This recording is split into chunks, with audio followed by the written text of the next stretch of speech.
Good evening, one and all. Thank you for joining us. Thank you, मेरी friends. हम यहाँ पे अलग अलग डिपार्टमेंट के रिप्रेजेंटेटिव्स हैं. मैं इलेक्ट्रिकल इंजीनियरिंग ग्रुप के तरफ से हूँ और यहाँ पे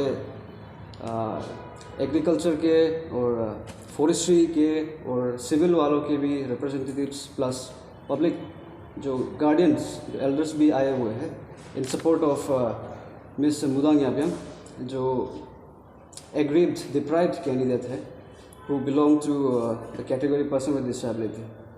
So I hope आप लोग सब अवेयर होंगे कि जो फॉलो अप है, जो हम कितने बार हम प्रेस ब्रीफिंग भी भेज चुके हैं, ये इंडिविजुअली बेटा है. मैंने भी एक बार इनके साथ प्रेस ब्रीफिंग लिया है. तो फिर से आप लोगों को फिर से और एक बार हम लोग यहाँ आना ज़रूरी हमने समझा. हमने जॉइंट डिसीजन लिया अलग अलग डिपार्टमेंट से. हमने इसलिए ज़रूरी समझा क्योंकि ये मुद्दा स्टैग्नेंट हो चुका है. ये मुद्दा कहीं और नहीं बढ़ रहा है क्योंकि यहाँ पे जस्टिस टोटली एक जस्टिस का पैरोडी बन चुका है. यहाँ पे जस्टिस को इग्नोर कर रहा है. तो justice ignore is justice denied, ऐसा हो रहा है. ये सिचुएशन है. तो इसलिए एज एन इंट्रोडक्शन में आप लोगों को सब व्यूअर्स के लिए, अरुणाचल के जितने भी व्यूअर्स हैं, जितने भी आने अब है, जितने भी पेरेंट्स हैं, जितने भी गार्डियंस हैं, जितने भी स्टूडेंट यूनियंस हैं, जितने भी कंसर्न सिटीजन्स हैं, आप लोग को ये मैं पहले क्रोनोलॉजी से आप लोग को ले जाना चाहूँगा. ये ऐसा है कि हमारा जो सिस्टर है मिस मुदांग याब्यांग, उनका फाइट जो पर्सन विद डिसेबिलिटी राइट्स के लिए वो राइट फ्रॉम 2018 4 years अगो शुरू हुआ था. सबसे पहले उनका जो इंडिविजुअल जो लेक्चर एग्ज़ाम जो इलेक्ट्रिकल, मैकेनिकल और केमिस्ट्री के लिए था, एडवर्टाइज हुआ था 26 नवंबर 2018 में. तो ताजुब की बात ये है कि वहाँ पे पर्सन विद डिसेबिलिटीज़ का रिजर्वेशन नहीं था. तो इसको लेके हमारा सिस्टर ने डायरेक्टरेट को, एजुकेशन डिपार्टमेंट को लेटर्स लिखना शुरू किया, आरटीआई डालना शुरू किया कि यहाँ पे रिजर्वेशंस क्यों नहीं है. तो ये चलते चलते बहुत सजगता से भी कॉन्टेक्ट हुआ. सजगता से भी हमने जो रूल्स लिया, जो भी पर्सन विद डिसेबिलिटीज़ के लिए जो बना हुआ है, जो ऑलरेडी एग्जिस्टिंग रूल्स है, उसको लेके भी उन्होंने अपने बल में, अपने जो भी एक्सपेंसेस में आना जाना, even though she suffers from locomotor disability, उसका डिसेबिलिटी उसके लिए एक आई मीन डिसएडवांटेज नहीं था. वो उसके लिए एक पावर बन के, वो एक शक्ति बन के, वो अपने से यहाँ वहाँ ट्रैवल किया, ऑफिस से यहाँ से वहाँ. और ऑफिसर्स लोग भी, आप लोग सबको पता है, कंसर्न डिपार्टमेंट्स के ऑफिसर्स कि गवर्नमेंट जो फाइल मूवमेंट होता है इट टेक्स टाइम एंड बहुत सारे मिसकम्युनिकेशन के वजह से एक डिपार्टमेंट से दूसरा डिपार्टमेंट ऐसे ही बहुत बार ऐसे आना जाना में बहुत दिक्कत होता है. हम नॉर्मल कैंडिडेट्स को भी बहुत दिक्कत होता है. तो आप you can think about the ones with disabilities. तो क्रोनोलॉजी ये है, जैसे कि लेक्चर एग्ज़ाम 26 नवंबर को हुआ 2018 में, तो वहाँ पे रिजर्वेशन नहीं था. तो सिस्टर ने खुद फाइट करके, खुद लेटर्स लिख के 3 साल के बाद 23 फरवरी 2021 में एक एक्सपर्ट कमेटी, जो पर्सन विद डिसेबिलिटीज़, जो अरुणाचल का जो एक्ट है, उसके 2018 का जो एक्ट है, उसके अनुसार जो एक्सपर्ट कमेटी बिठाया, एक्सपर्ट कमेटी से बिठा के जो भी रोस्टर रूल, जो 100 पॉइंट रोस्टर रूल होता है Arunachal Pradesh rights of person with disabilities act का, उसमें 3 पोस्ट निकाला. 3 पोस्ट निकालने के बाद आउट ऑफ 14 पोस्ट थे, टोटल 14 पोस्ट थे. 14 पोस्ट में से 3 post were reserve for person with disabilities quota. उसके बाद सो सेक्रेटरी, फिर एपीपीएससी ने सेक्रेटरी एजुकेशन को फिर देखा कि यहाँ पे कैटेगरी जो मेंशन नहीं, स्पेसिफिक कैटेगरी मेंशन नहीं किया गया. इसको काइंडली आप लुकअप कीजिए. और कैटेगरी वाइज जैसे कि 4 कैटेगरी होते हैं. ब्लाइंड होता है, हियरिंग इम्पेयरमेंट होता है, ऑटिज्म होता है, मल्टीपल स्क्लेरोसिस होता है. तो अलग अलग कैटेगरीज का अलग अलग ये कोटा होना चाहिए उसके. इसलिए बोला सेक्रेटरी एपीपीएससी ने सेक्रेटरी एजुकेशन को. तो उसके बाद 12 अगस्त उसी साल को एडिशनल सेक्रेटरी जो एजुकेशन का था, उस मीटिंग के दौरान पता नहीं वो 3 पोस्ट कैसे वो एक पोस्ट बन गया है, वो खुद में एक सवाल रहता है। जो 3 पोस्ट था, जो अकॉर्डिंग टू जो रूल, जो 100 पॉइंट रोस्टर रूल के साथ जो 3 पोस्ट था वो 1 पोस्ट बन गया। तो वो उसका ये रीज़न, टेक्निकल रीज़न है, वो डिपार्टमेंट वाले एक्चुअली जब भी वो लोग रोस्टर रूल बनाते हैं, जब भी वो पोस्ट क्रिएशन करते हैं, वो लोग कभी भी पर्सन विद डिसेबिलिटीज़ का जो पोस्ट होना चाहिए, नंबर ऑफ द पोस्ट, उसके अनुसार वो लोग पोस्ट क्रिएशन नहीं करते। वो लोग सिर्फ सोचते हैं कि सब नॉर्मल वाले हैं, जनरल वाले हैं। तो उनको भी पोस्ट क्रिएशन ऐसा करना चाहिए कि 4 पर्सन अगर वहाँ पे वैकेंसी में अगर हम लेते हैं तो 100 सीट्स में से 4 सीट्स, और 4 सीट्स का फर्स्ट 4 ब्लॉक्स का फर्स्ट ब्लॉक में हर first seat person with disability को जाना चाहिए। तो ऐसा हो कि 3 पोस्ट से 1 पोस्ट हो गया due to their foul play, department का फाउल प्ले की वजह से, और एक्सपर्ट कमेटी का लीनियंसी की वजह से ये सब हुआ, 1 पोस्ट बन गया। फिर हमने इसने फिर रिगोरसली इसको फॉलो अप करके इसने इवन जो हमारा जो अरुणाचल में जो पर्सन विद डिसेबिलिटीज कैंडिडेट्स के लिए जो कंपेंसेटरी टाइम होता है, जो सेपरेट सीटिंग अरेंजमेंट होता है, जो 5% मार्क्स रिलैक्सेशन होता है, इसके लिए भी वो एक अपना जो इंडिविजुअल फाइट को करते करते, मतलब जो जनरल फाइट है उसका होना शुरू हो गई। इसके विजडम से, इसके विथ हर ओन विजडम, ये जनरल फाइट करने के लिए इसका मतलब जो एक्टिविज्म अंदर में आ गया कि अरे यहाँ तो सिर्फ मैं नहीं हूँ, यहाँ तो ये जो रूल्स है ये एग्जिस्टिंग है लेकिन इम्प्लीमेंट नहीं हो रहा है, तो ये अभी फ्यूचर का बात है। The government needs to be made aware, ये बहुत अवेयरनेस का ज़रूरी है, बहुत लोगों को पता नहीं। इसलिए वो रिसर्च खुद ही लॉयर बना, खुद ही आरटीआई एक्टिविस्ट बना, खुद ही रिसर्च किया। तो पूरे चीज़ को जांच पड़ताल करके लास्ट में ये सब कर ही रहा था कि क्योंकि 1 पोस्ट था, तो 1 पोस्ट को क्यों 1 पोस्ट है क्वेश्चन करके, लेकिन लास्ट में क्या, आप लोग सबको पता है कमीशन का जो डिवाइड एंड रूल टेक्टिक होता है, वो लोग एग्ज़ाम नोटिफिकेशन दे देते हैं, तो उसके बाद तो हम एक्सपीरियंस को तो पढ़ना ही पड़ता है। अगर नहीं पढ़ा तो अभी जिस चीज़ के लिए फ़ाइट किया तो वहाँ पे हम एग्ज़ाम निकल नहीं पाएंगे, तो वो हमारा कुछ बेनिफिट नहीं है उसमें। तो एग्ज़ाम डेट ये सब आ जाता है, फिर वो एग्ज़ाम हो जाता है। एग्ज़ाम हो जाने के साथ एग्ज़ाम हुआ है हमारा ये 8 मार्च 2022 को एग्ज़ाम हुआ है। उसके बाद वो स्क्रीनिंग टेस्ट था, एक स्क्रीनिंग टेस्ट, वो वाइवा में जो उसके बाद जो सब्सिक्वेंट वाइवा है उसमें जो रिटर्न मार्क्स है वो 8 नहीं होते। तो जो वाइवा हमारा अप्रैल 20 और हमारा सिस्टर का 20 अप्रैल में वाइवा था, तो वहाँ में भी काफ़ी लेनियंसी दिखाया है। हमारा जो पैनल्स होता है, जो इंटरव्यू पैनल्स होते हैं, काफ़ी लेनियंसी के साथ उसको डिस्क्वालीफाई किया। तो फर्दर जो डिस्क्वालीफाई और उसके बाद जो कोर्स जो पाथ से हमारा सिस्टर को और वॉक करना पड़ा, उसको हमारा सिस्टर को काइंडली मैं बोलना चाहूँगा, आप यहाँ से टेक ओवर कीजिए।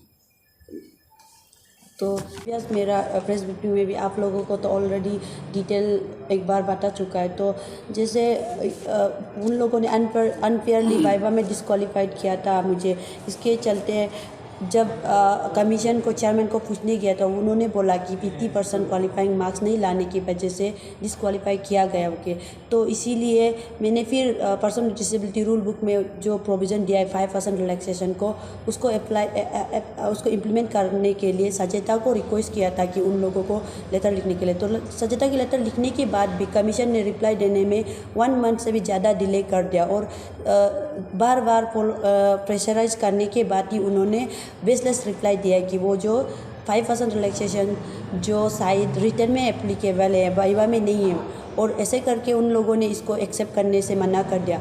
तो इसीलिए मैंने फिर से जो person with disability rule book में जो दूसरा प्रोविज़न है, जो relaxation of standard of suitability, जो कहता है कि अगर post advertise post qualified candidate जो एडवर्टाइज पोस्ट से कम पड़ जाता है तो रिलैक्सेशन उस केस में दिया जाना चाहिए in case of person with disability ना, जो बेंचमार्क डिसेबिलिटी है ना वो पर्टिकुलर पोस्ट के लिए, तो ताकि वो पोस्ट को फिल किया जाए, तो वैकेंसी जाने नहीं देना बोल के।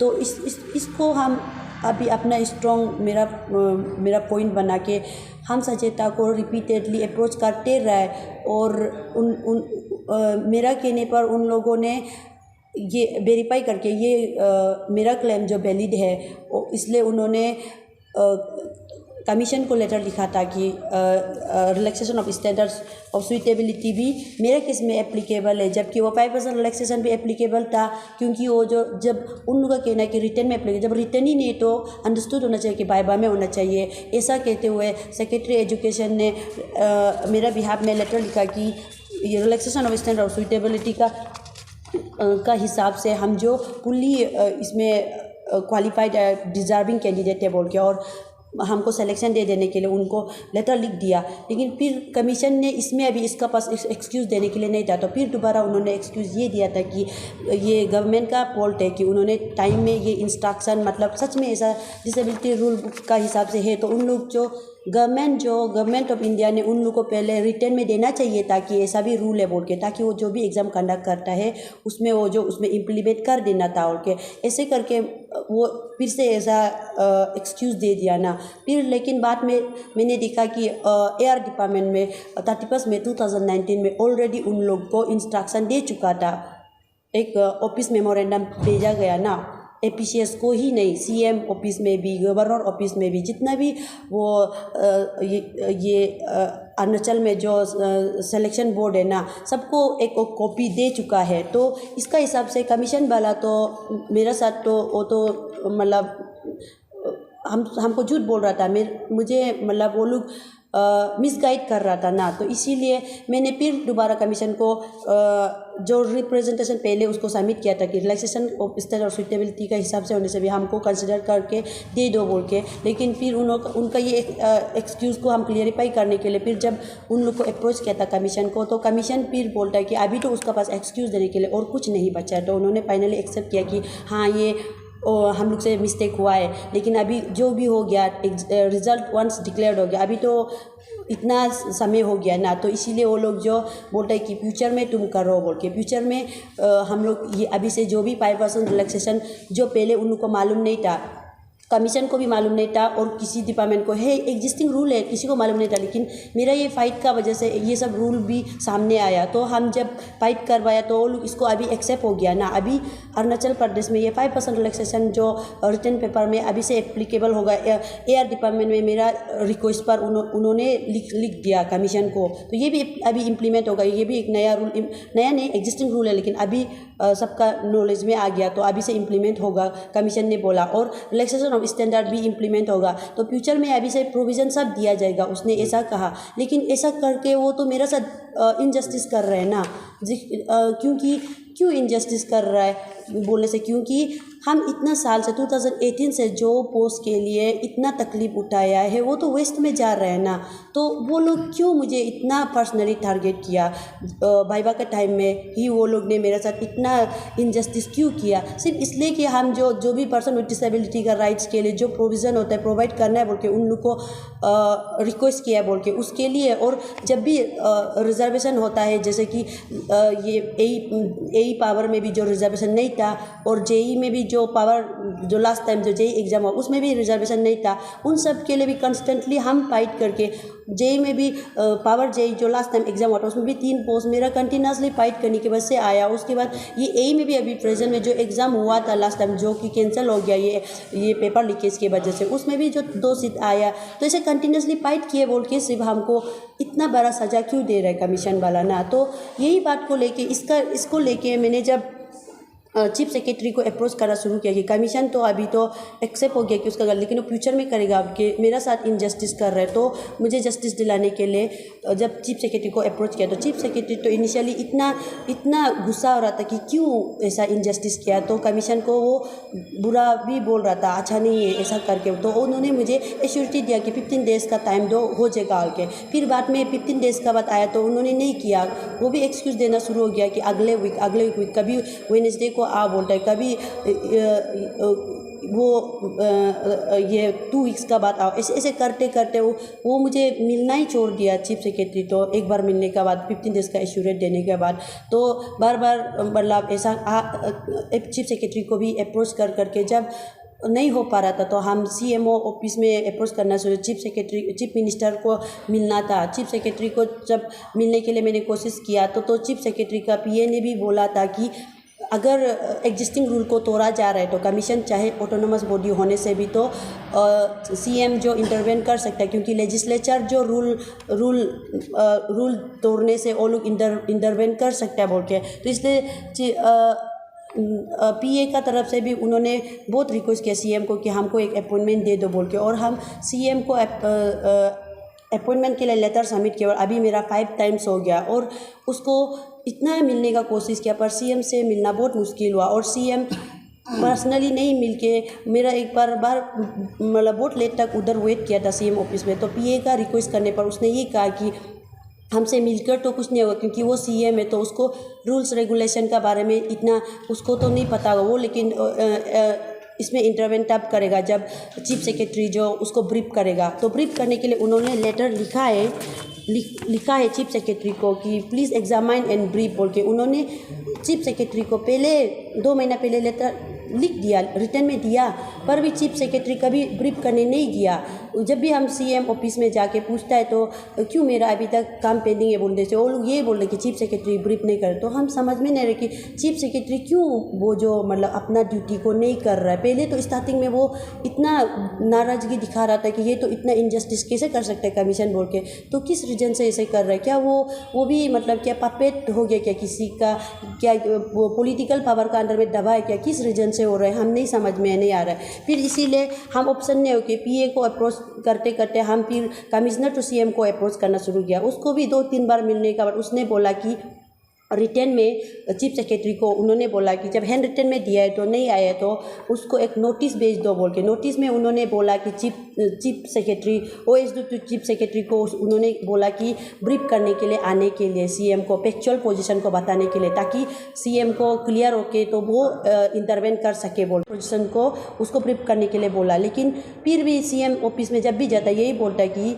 चीफ सेक्रेटरी अभी तक उसको ब्रीफ करने नहीं आया बोल के। तो वो क्यों नहीं आया, वो एक क्वेश्चन रह गया। और फिर चीफ मिनिस्टर से भी ये क्वेश्चन रह गया कि इतना टाइम, अभी 5 टाइम्स हम एप्लीकेशन सबमिट कर चुके हैं और वो लोग जो भी उसका स्टाफ है CM ने तो सीन कर दिया मेरा लेटर को, ऐसे बोलता है, फिर भी उन्होंने कुछ नहीं बोला। उसका PS से लेके, उसका PA से लेके और कमिश्नर से लेके, तो क्यों CM जो हमको मिल नहीं पा रहे, वो भी एक क्वेश्चन है। हम लास्ट मेरा जब CM ऑफिस में जब वो लास्ट टाइम गया तब भी हम उसको PS को भी यही बोला है कि CM को एटलीस्ट ना मेरे लिए कुछ कर नहीं सकने से भी सिर्फ 5 मिनट अपना लाइफ का टाइम में से हमको सिर्फ 5 मिनट्स हमको दे दो ना, इतना लेवल तक रिक्वेस्ट किया। तो तब भी CM से मिलना क्यों इतना मुश्किल है हम लोग का इस स्टेट में, ये भी एक क्वेश्चन है। तो CM के अगर CM ऑफिस वाला बोलता है कि चीफ सेक्रेटरी ब्रीफ नहीं, तो CM क्यों चीफ सेक्रेटरी को नहीं कहता कि ब्रीफ क्यों नहीं करता है बोल के, क्यों इसको सीरियसली एक्शन नहीं ले जा रहे, जबकि मेरा साथ इतना इनजस्टिस हुआ है बोल के उन लोग देख ही रहे हैं ना। तो इसीलिए मेरा ये रिक्वेस्ट है ना कि CM से कि एक बार अपॉइंटमेंट दो, सिर्फ मेरा केस बोल के नहीं, बाकी PWD का राइट्स का रिगार्डिंग भी बहुत बात करना है, और बहुत सारा फैसिलिटीज़ है जो अभी तक हम लोग का अरुणाचल में नहीं दिया गया है, तो उसके रिगार्डिंग भी हम CM सर से बात करना है। और मेरा ये जॉब को अगर वो देगा सोचते तो जल्द से जल्द दो, नहीं देगा तो इतना डिले करके बाद में हम इसको, अगर हमको इतना डिलेट कर देगा तो वो जस्टिस मिलकर भी वो नहीं मिला जैसे ही हो जाएगा। तो वही मेरा तरफ से कहना चाहते हैं।